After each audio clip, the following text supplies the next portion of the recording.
నమస్తే అండి. ఈరోజు పెసరట్టు బ్రేక్ఫాస్ట్గా చేశాను.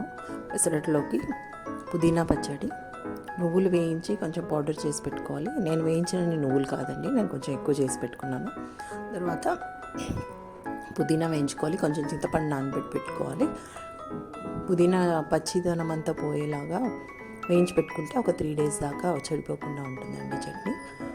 టేస్ట్ కూడా బాగుంటుంది, పసర వాసన రాకుండా బాగుంటుంది. పుదీనాను వేయించాలి. వేయించిన తర్వాత పక్కన మిక్సీ జార్లో నువ్వుల పొడి చేసుకున్నాం కదా, దానిలోనే ఈ పుదీనా వేసేసి సాల్ట్, కారం, ఎండు కారం వేస్తున్నాను. ఎండు కారం, పసుపు,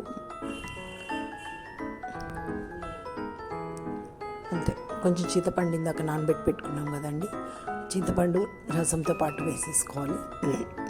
జీలకర్ర, ఇవన్నీ చేసి మిక్సీ చేసి పెట్టేసుకోవాలి. కొంచెం వాటర్ యాడ్ చేసుకోవచ్చు. కన్సిస్టెంట్ గట్టిగా ముద్దలాగా కావాలంటే ముద్దలాగా చేసుకోవచ్చు, కొంచెం జారుగా కావాలంటే కొంచెం వాటర్ యాడ్ చేసుకోవచ్చు. అయిపోయిందండి, పుదీనా పచ్చడి రెడీ. 3 రోజుల వరకు ఈజీగా నిల్వ ఉంటుంది.